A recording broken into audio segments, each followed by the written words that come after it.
Good morning, guys and girls.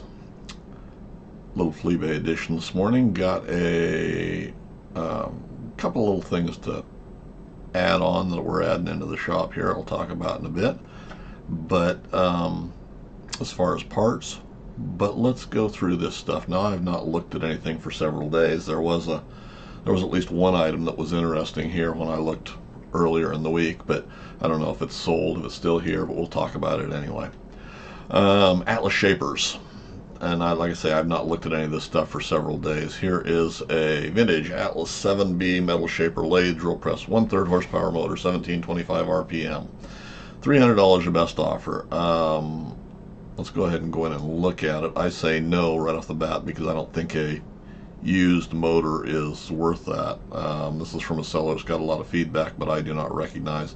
Vintage and working. You know, I've got a vintage and working motor on my shaper, or on my milling machine, but the last time I ran it, it was starting to smell a little bit bad, and I think it's going to either need to be replaced or rebuilt. So when we look at a used one that's vintage and working, I'm not sure that means anything. I don't think these, okay, free local pickup or standard shipping, $101.87.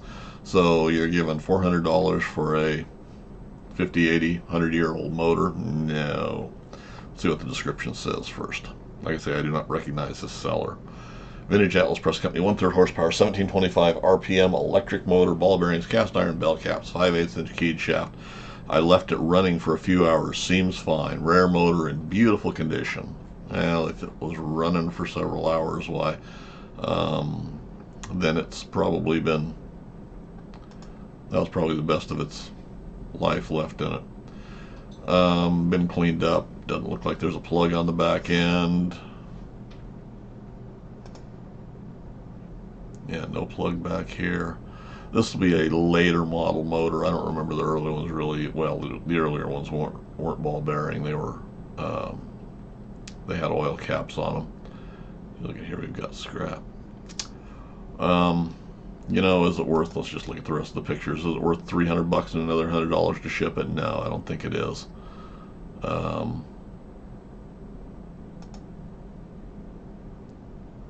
You know, I mean, used motor, $100. You know, this one looks pretty good, so it's been cleaned up pretty good. $125 and $50 to ship it.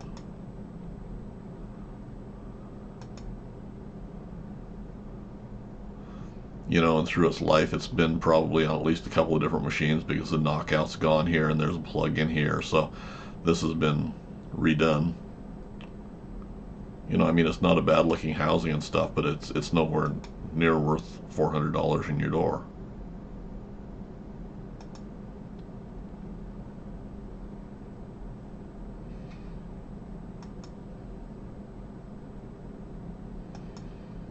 Nice to have original stuff, but there's a point when it's not worth having original stuff. So that's a pass. Right below it there is a 7B metal shaper, $1,800, no bids and free pickup. Guy's got not a whole lot of feedback, got some there. Used, good condition.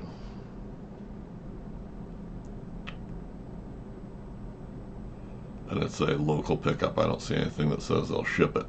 7B shaper with vise and original Atlas stand, underpower, single phase, local pickup only, cannot ship.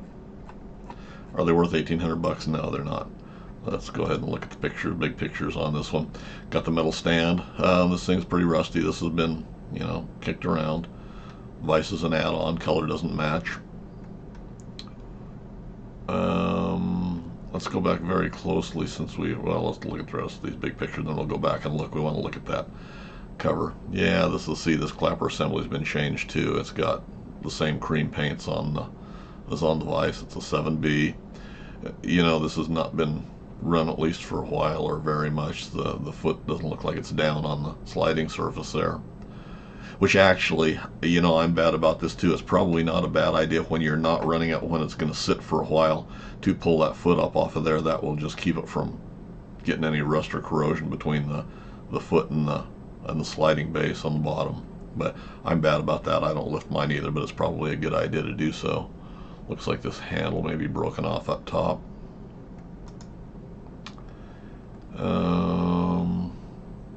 Yeah, see, this clamp assembly's different color. So it came off of the same machine that the clapper box device and this came off of. Got the guard there. Doesn't show. Do we see a guard for the? There's no guard on the other side. It doesn't look like anyway. Yeah, if the guard is on the other side, I can't see it. You know, it doesn't show in that picture. That might be the top of it peeking out there, but I don't know. Yeah, we don't see any hint of the top of the guard here. Over normally you would see it in this area on the back. So I believe it's probably missing the other guard. There's not enough information here to really make an informed decision, but it's not worth 1,800 bucks. This is a $1,000 machine. This is what I wanted to look at. Now this is the later model Zamac gear cover that would advance it over. This is a pretty rusted up, grungy piece of stuff. 2-wire plug, no ground on it. You know, I don't think we can see that. Maybe an Atlas motor peeking through back there, but you can't really see. So a lot of rust, a lot of corrosion there. This is a pass. This is a $1,000 machine, is all this is worth. $1,000 machine. Alright, let's move on. 3D printed ratchet feed gear cover. Yeah, well, that's a pass. I'm not even going to look at most of the rest of this stuff on down here. Most of it is stuff that we've at least talked about before. Now, the one seller that I said was too high, that in the last Fleabay video we did, why I said he had a whole bunch of parts that he had pretty reasonable prices on, it looked like, and he's still doing that. He's got a lot of these parts that they're good prices on here. Now, yeah, and then we're pretty much down into stuff we've already looked at. Here is a set of, it's Atlas Craftsman 10 12-inch metal lathe cast iron stand base S7 shaper. Well, it's not a shaper base at all. It's for the lathe. They want $475. Buy it now and then freight. And this is from a seller that sometimes does okay, sometimes does pretty bad. Usually pretty bad. They're parting out machines. They freely say that yes, they're selling machine parts, and you know, with the guys that we're doing a great service by, you know, we rebuild machines and we're doing a great service by selling these parts to keep them going. But this is kind of a rip-off setup here. This stand, I suppose we can go and look at it. This is a Lathe stand because we've got let's just look at the big pictures. I know who this is. I'm not going to look at the descriptions or anything. This is a cutout for mounting the countershaft assemblies on the back. If this was the shaper stand, it would be, you know, this much shorter and wouldn't have a cutout here for the shaper. I believe the dimensions for the shaper and the mill are both the same as far as the stands go, but the dead giveaway is this oil pan that's underneath. This is with this cutout, why it's not even close to being right. And this is a grungy, grimy piece of stuff here. Yeah, see, this big cutout's built right into the pan for clearance for your lathe assemblies. This is from the back, that back corner.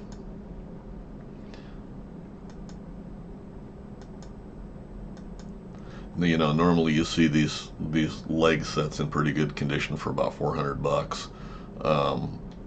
This is not one of them. You know, I mean, this setup, I can see the stand going for that 400 bucks, but not if you're having to pay freight to get it to you.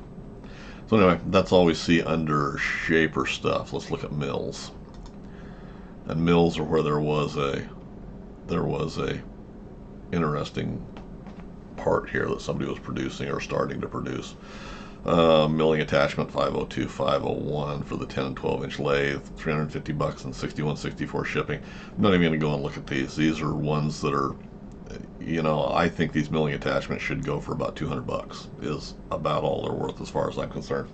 Now, interesting things with these, I will have the screws for the vices on these. I actually just placed an order for screws for both the 1012 and the 6-inch milling attachments, And then we've got some of the other attachment screws. I think I found a reliable source that will give us good quality screws for vice replacement jaws. You know, periodically we'll see these used screws show up, or somebody selling new ones for about 25, 30 bucks and then shipping on them.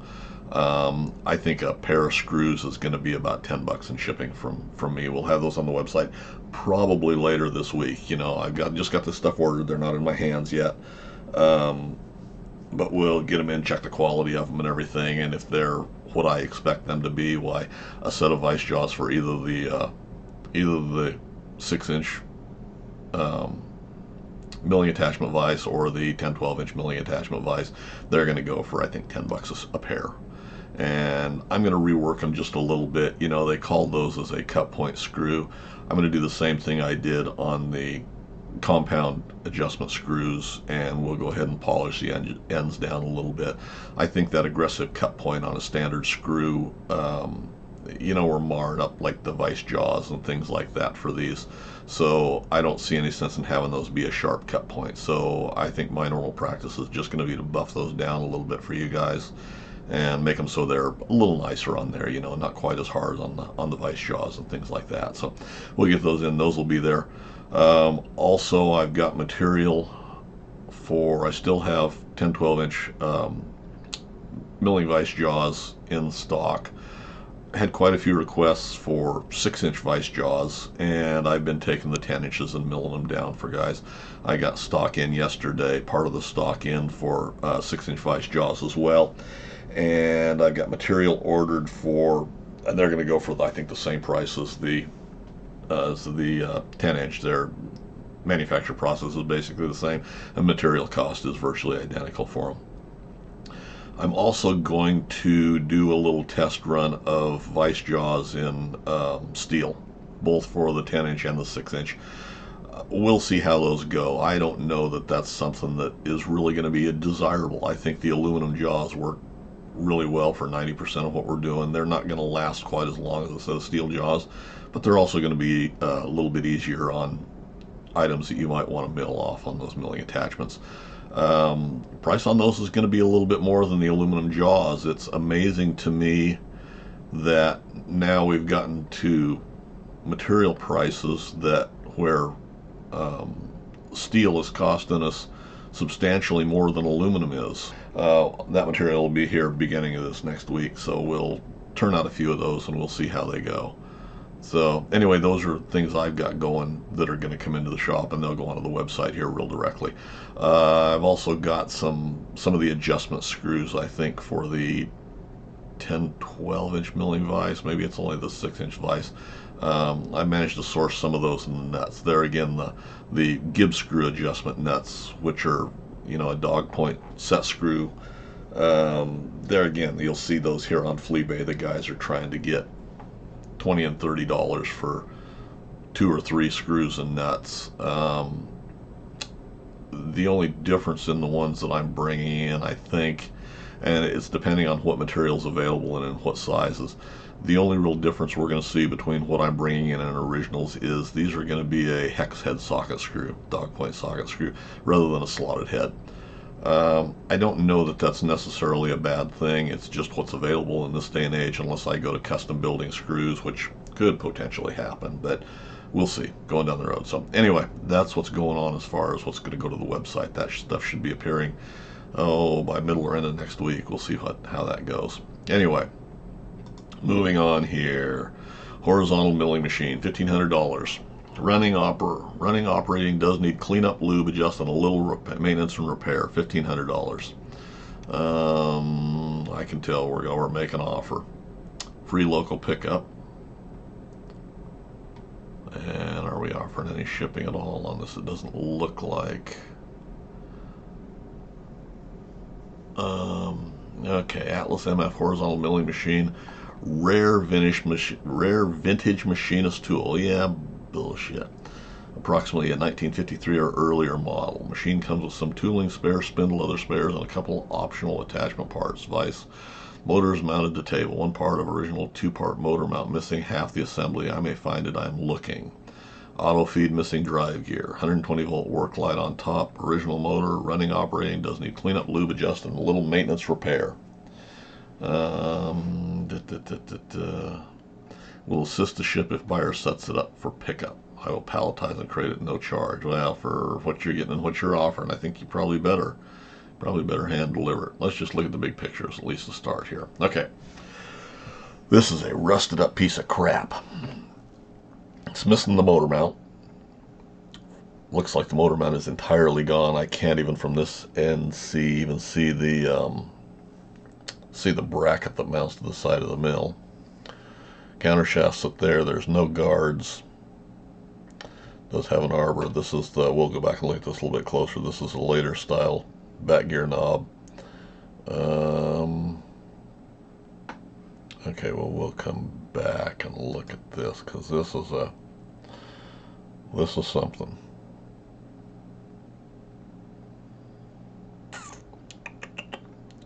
What do we see? What do we see? We don't see the proper lock knob on here. We should have 3 adjustment nuts and 1 lock knob. This is kind of a piece of crap. This originally had the overarm. There's the overarm cover. There's the guard. There's the hole that it mounted to. Missing all of the feed assembly. All of it. Rusty, rusty, rusty. 5145. This is the serial number. Missing a screw there. We got the cobwebs and gunk on here. Oh yeah, we're missing the entire feed assembly. There's nothing here.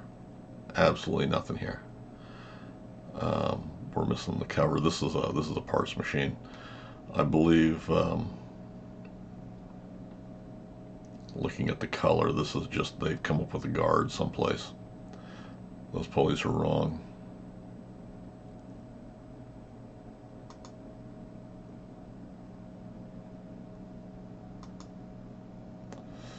Okay, now there's the drive system, or there's the gearbox. Missing the knob out the end.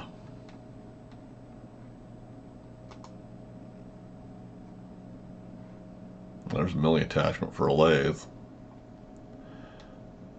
There's somebody's vise for something. Okay, there's the motor mount bracket there.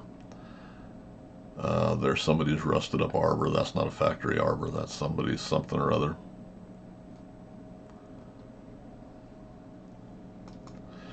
Well, this is an $800 machine. Is what this is, and they only want what, $1,500. So it's worth half. Worth half. Half. That'll be a pass. Okay, there's another one right below it here. They want $1,800, and it doesn't have a bid. Or they're starting at $1,800. Let's see. Used, good condition. This is a seller that we just looked at something he had, I think, here in the shapers. It's not a whole lot of feedback, but apparently he's trying to play in the Atlas machine tool in the screw you world. Local pickup only, cannot ship. MFC serial number 11244. Okay, big pictures only. Stuff on the feed box. This has some sort of a overarm support. Let's look at that. Let's go back and look at that a little bit closer right now. That's a casting. That's a casting. That's a casting. That's somebody's probably aluminum casting. That, you know, I suppose it could be cast iron. I cast these in aluminum. And this one's not been finished out. Interesting. That's interesting. Okay, while we're right here, we might as well look at this picture a little bit more. That shaft's been replaced, repaired. Something's been done to it.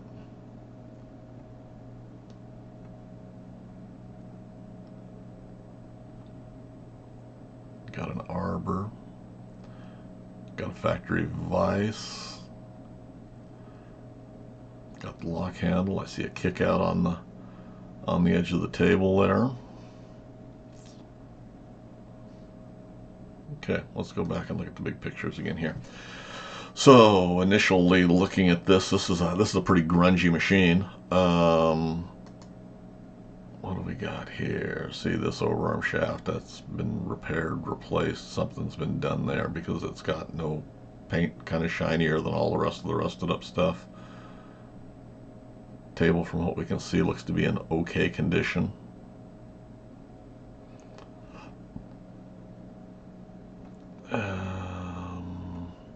That's about all we can see from that picture. This looks like about the same. This looks like the first picture we looked at. And the fourth picture. And when I'm looking at these, I also look for what we don't see.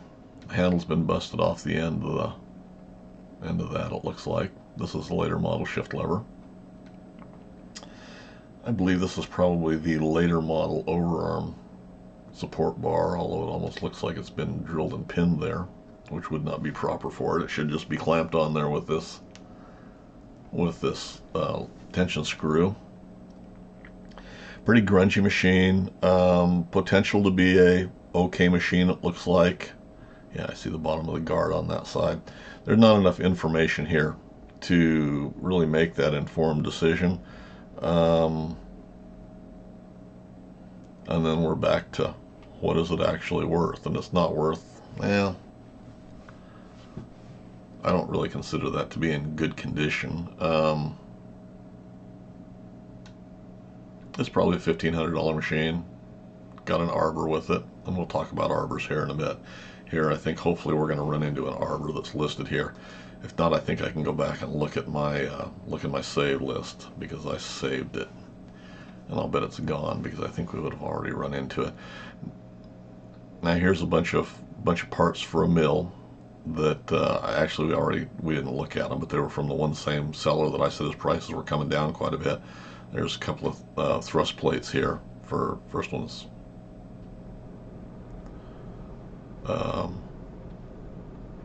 one of the thrust plates here, he wants $10 and $4.85 shipping, and the other one he wants $14.99 and $4.85 shipping. That's probably not a bad deal for the thrust plates on the end of the table if you need them.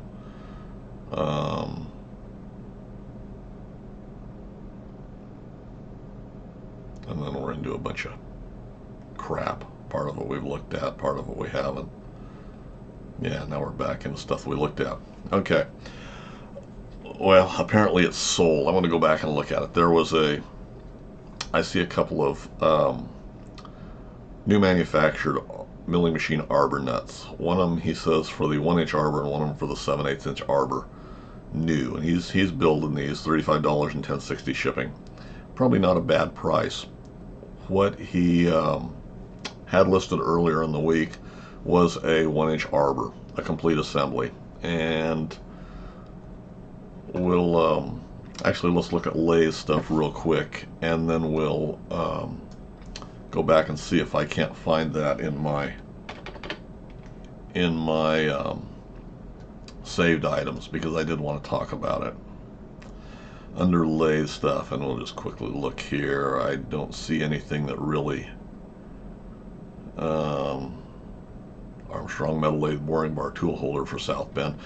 They want $100. He's got a couple of these. Same guy's got a couple of these. And it's a guy dealing in this stuff. These are the old style boring bar holders that had we'll just look at the big pictures. He wants $100 a piece for these. You know, vintage pieces, all these are.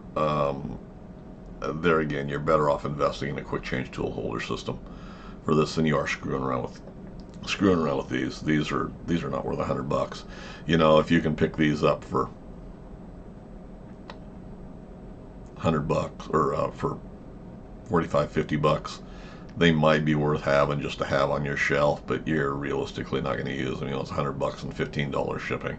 That shipping's too high for that. You know, I mean, that should, you know, even if you're putting that in a small flat rate box, that's a $9 or $10 item. So Yeah, you know, I mean, if I ran across one of these sitting on a table at a flea market swap meet machine tool, you know, I could pick one up for 25 bucks, I'd buy it probably, but not for 100 bucks. You know, they're not worth that. Atlas Atlas Craftsman 109 bench lathe. This is not an Atlas. This is a Craftsman 109, which is a Dunlop. They want 900 bucks for these. These are a $300 lathe on a really good day.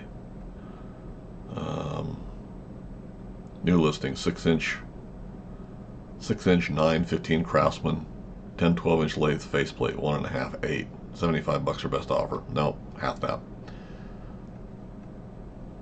8-inch Craftsman 4-jaw metal lathe chuck, 1.5 8 TPI, South Bend, 9 10 12 Atlas pre-owned, 275 bucks or best offer. Best offer is 100 bucks. That's what a used one's worth. 618 steady rest, $200 or best offer. $200 or best offer. $200 is a brand new price. That's what they should go for if they are brand new. And I don't mean new old stock or anything like that, because they're usually a rusted up piece of crap. These steady rests are worth 100 bucks. That's all they're worth. And the rest of the stuff we've looked at. I'm not going to go back through most of this stuff again. And lantern tool post, $72.95. No, a lantern tool post is worth 40 bucks, half. Okay, let's go back into my saved, or into my watch list, and just see if it's. I think I saved that arbor because I wanted to talk about it a little bit. And I want to talk about arbors in general. That that casting kit, those three Craftsman, or those three cast iron castings and the 3 jaws for the Atlas 10-inch steady that I've hammered on, you know, that I said came down to from $350 down to a $50 starting bid. It sold for $69 with six bids. That I think was kind of fair. Wasn't exceptionally fair, but it was fair enough. You know, 50, 60 bucks is all those castings were worth. So this individual had a 1-inch arbor for the milling machine, and when I originally saw this, why, he said he made one for himself and he made a second one. And arbor looked very nice. Maybe I didn't. Oh, that's not it.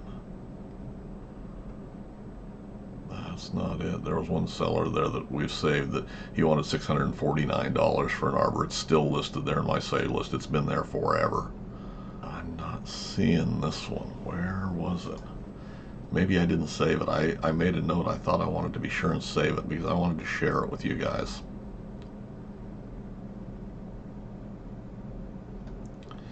But I'm not seeing it here.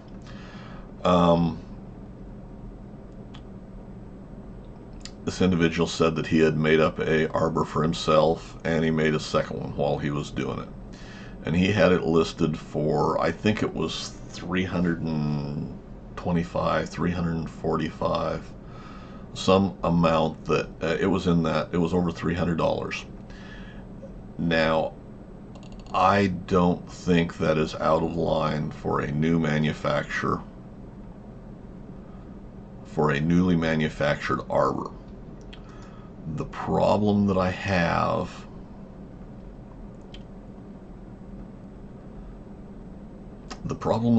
with that stuff is you don't know the standards to which it was manufactured. Now, this looked very nice, and I think that the workmanship was probably very good on it from looking at it. But yeah, I apparently didn't save it in my save list either.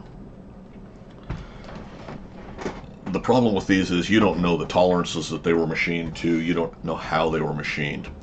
Now, in my opinion, and I think I've said in the past, at one time I produced a few arbors and kind of got myself in trouble over that for a little bit and got away from that. The reason being, I think if you need an arbor for your machine and you are to at least a somewhat skilled operator, you can use the equipment that you have and you can take your time and you can produce a fully functional arbor that will meet your needs. my personal opinion, and this individual said it was made to the Atlas prints, and the Atlas prints are readily available for that. I've got those in my files. They're online all over the place. Those prints for those arbors have been released quite a while ago, and they're out there. So I think for your own use, you can produce an arbor in your shop that is fully functional for your needs. I think if a arbor is going to be produced for a released as a commercial product, you know, whether it's from my little shop, whether it's from anybody else's little shop, the problem with that is, my personal belief is, for those to be right within tolerance and to a specification that is acceptable to hopefully everyone that wants one, those have to be cylindrically ground. And most of us in our little home shops do not have that capability. And I've investigated that, and we'll see what develops over the next year or two, and see where that leads me in my little journey through life. But I think if you're producing one for yourself, you can get away with turning one, and it will be acceptable. Will have an acceptable finish, and will be concentric enough to where you can get satisfactory results with it. There again, I think if you're producing them for commercial applications, you have to have a cylindrical grinder. I don't think they can be done even with a tool post grinder. Now, the home shop guy wanting to produce one or two for himself in his home shop, if you've got a tool post grinder on your lathe, I think you can fiddle around, and I think you can get a very nice product. For the guys, like I say, that set out to produce these for sale, I think you have to have access to cylindrical grinding capabilities. The problem is, most of us do not have those in our shops, in our garages, whatever the case may be, and to have access to those, it is cost prohibitive. Now, you may get somebody that's working in a grinding shop or has their home shop, does most of it, and they can take them back in and have them ground, and you can get away with doing that for a little bit, but you're not going to be able to do that on a ongoing production basis to do that. And if you do have the capabilities or access to that, it becomes cost prohibitive. Now, the reason I say that is because of the keyway that's machined full length into that arbor. Your metal's going to move. I don't care what you say, how you justify everything. There's going to be enough movement in that metal that you're not going to come out with a cylindrical setup unless it has been ground. Atlas gives the specs for those, and I think they leave. I haven't looked at the print for a while, but I believe it's about 2/10 tolerance, or maybe it's a couple thousandths, I don't remember, tolerance that they say has to be ground off, or those are machining allowances that are left over, or grinding tolerances that are left after that keyway has been cut. If you take and turn it, even whether you're lathe turning it, whether you're grinding it with a tool post, or whatever the case may be, if you turn all your dimensions to dimension and then you cut that keyway, there you're going to have one of these in that over the length of that. It's just the nature of the metal. It's going to move substantially enough to where it's not going to give you a nice concentric arbor. So, and the problem with cutting your keyway first and then turning dimension is then you're dealing with that interrupted cut, and you're not going to get a nice surface finish. I don't care what you do. I don't care what you say. Now, there's ways around that. You know, that keyway can be filled, and you can turn it with it in there, that type of thing. There's things you can do to get around that as an individual, but to get a good commercial product, you can't do that. So those are my only concerns with that. I don't think that $300, $325, $350 line, even though I say we want to keep prices low, I don't think for a new manufactured drawbar that's for on the Atlas, I don't think that's out of line. But I also think for that money it has to be done right, and I do not believe that most of the people out there are going to have the capabilities to do that and make that a viable product, or in that viable price point. So anyway, that's my 2 cents. So you can take that for what it's worth. So anyway, that's about all I got for you today. Hopefully you guys have had a good week. Comment, suggestions, leave them in the comment section for me below. And as always, guys, thanks for taking the time to watch.